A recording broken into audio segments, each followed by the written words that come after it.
Δαρβίνος, λοιπόν, το μυστήριο της φύσης, μια εντυπωσιακή ταινία 3D για παιδιά στον ελληνικό κόσμο. Θα μιλήσουμε με την Μαρία Γρηγοροπούλου, η οποία είναι υπεύθυνη... Είστε η κυρία Μαρία Γρηγοροπούλου? Μάλιστα. Μικρό κοριτσάκι μου φαίνεστε, πέφτω έξω? Όχι, εντάξει. Ευχαριστώ. Λοιπόν, είστε υπεύθυνη τμήματος των μουσικοπαιδαγωγών του ελληνικού κόσμου. Μουσιοπαιδαγωγών του ελληνικού κόσμου. Μουσιοπαιδαγωγών, πολύ ωραία. Για πείτε μας λίγο για αυτή την ταινία.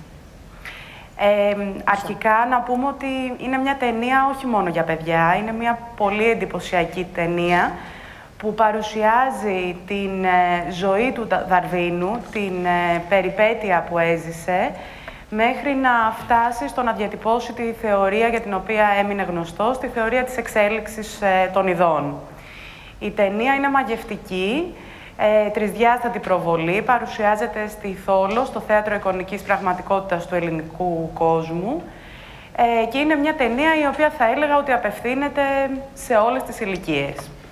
Τα μικρά παιδιά μπορούν να εντυπωσιαστούν από τα ζώα, το ταξίδι του Δαρβίνου με το Beagle, ένα ταξίδι που κράτησε 5 χρόνια από τη ζωή του. Οι μεγαλύτεροι θα εντυπωσιαστούν και από αυτά, αλλά και θα κατανοήσουν με απλό τρόπο την θεωρία που ο ίδιος διατύπωσε. Λοιπόν, να περάσουμε να δούμε ένα μικρό τρέιλερ που έχουμε από την ταινία και μετά κάτι θέλω να ρωτήσω, νομίζω ότι ο Θοδωρής τον είδε ότι πήρε φόρα. Λοιπόν, πάμε.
Εμένα με κέρδισε. Δηλαδή θα ήμουν πελάτη σας. Φαντάζομαι τα παιδιά που είναι πιο μικρά θα ήταν ακόμα πιο ξετρελαμένα.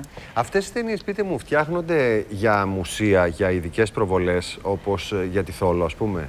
Αυτή η παραγωγή είναι μια παραγωγή ολλανδική του 2010. Αυτή τη στιγμή παρουσιάζεται σε ένα δίκτυο μουσείων και πλανηταρίων ανά τον κόσμο. Αυστραλία, Αμερική, Ευρώπη. Στην ουσία έχει γίνει εδώ στην Αθήνα η μεταγλώτηση. Ακούμε τη φωνή του Γιάννη Μπέζου και του Γιώργου Κοτανίδη και ακούμε και καταπληκτική, κατά τη γνώμη μου τουλάχιστον, μουσική από την Συμφωνική Ορχήστρα της Βουδαπέστης. Μάλιστα. Ποιες μέρες και ποιες ώρες προβάλλεται η ταινία?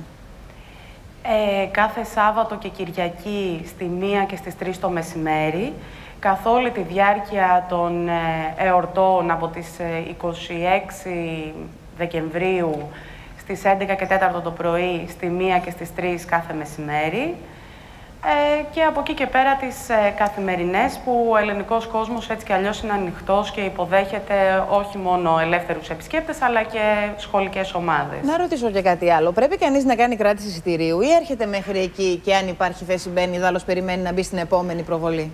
Υπάρχουν και δύο δυνατότητες. Αν κάποιος θέλει να έρθει ήσυχος να παρακολουθήσει την προβολή χωρίς να έχει ένα τέτοιο άγχος, θα μπορούσε να καλέσει στο 212-254-0000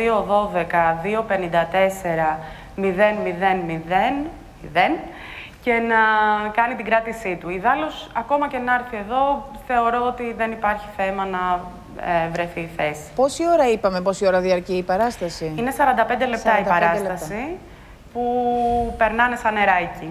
Έτσι. Σας ευχαριστούμε πάρα πολύ, κυρία Γρηγοροπούλου. Να είστε καλά και εγώ ευχαριστώ πολύ. Να είστε καλά. Πολύ ενδιαφέρον.